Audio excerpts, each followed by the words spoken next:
Amabandla ezokholo inhlanganiso ezimele amalungelo oluntu, uhulumende, izimuli kanye lalabo asebenelise ukunqoba izidakamizwa baphitheke ngokuhlanganisa amakhanda ndawonye ukuze baqede udubo lolu. Ngalesi sikhathi kulokunengi okufanele kwenziwe ngalolu daba, ukhona na umuntu ongenelisa ukuxazulula lolu daba kwedlula indoda eseyake yahlangana lalabo bunzima yenelisa ukunqoba?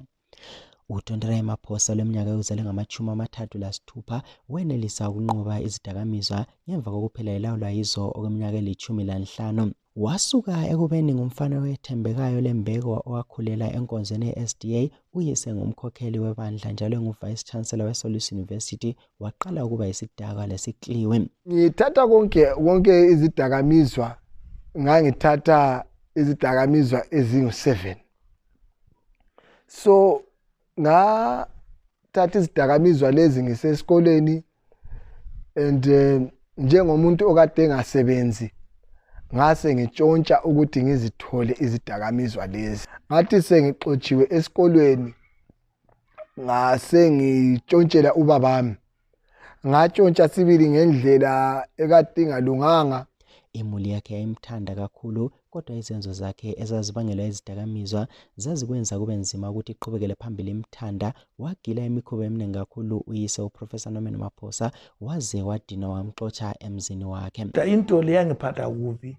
UTonderai mina ngamzonda at some stage. Ngathi wena ilifa lami asoze ulibone ngoba usutshontshe enough. Ngomnyaka ka-2013 uTonderai walahlekelwa ngunina owabhubha ngesikhathi esigxili sezidakamizwa. Unina akasetholanga ithuba lokubona umntana wakhe ephenduka esiba ngumuntu oqondileyo, okuyinto ezwisa uTonderai ubuhlungu nsuku zonke. Umasalo wami, umama wokungizala, wabhubha.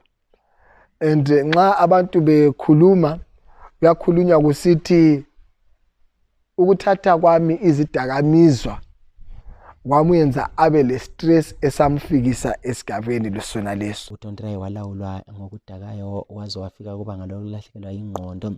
Udadewabo bathe ekuzwa lokhu wamlanda wayamthatha wahamba la emzini wakhe. Lokhu kwamenza ukuthi athathe isinqumo esinzima esokutshiya izidakamizwa.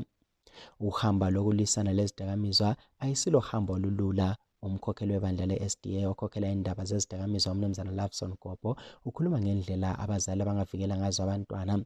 Kuqakathekile ukuthi njengomzali unanzelele ukuziphatha komntanakho. Qalisa ukubona ke sekusiba lenguquko engajayelekanga. Zama ukuthi uzwisise ukuthi kungabe kuyini asebeqalisile bangasakwanisa ukuphuma kiko lapho sebefuna uncedo la kwezempilakahle. Udubo lukaTonderai lwadabula inhliziyo kayise, kodwa uthando lomzali luyamangalisa. Ababili laba namuhla sebehamba bonke bephathisa abantu ababhekana lodubo lwezidakamizwa. Kumele bafundiswe ukuthi kuyabulala. Kungani kumnandi ekuqaliseni kodwa nxa sekuhamba kuyabulala. And yikho lokho kumele abantu bafundiswe.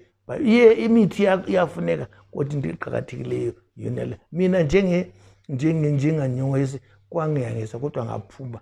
Saying I'm freer that I'm talking about it. Khathesi Tonderai lami nxa sikhamba sifundisa sile two aspects of it. Abaningi balahlekelwa impilo zabo, abanye basemajele, abanye balahlekelwa zimuli zabo, kodwa impilo kaTonderai iveza ukuthi kulethemba njalo labo asebelayo la izidakamizwa balakho ukunqoba baphile impilo ezikhululekileyo.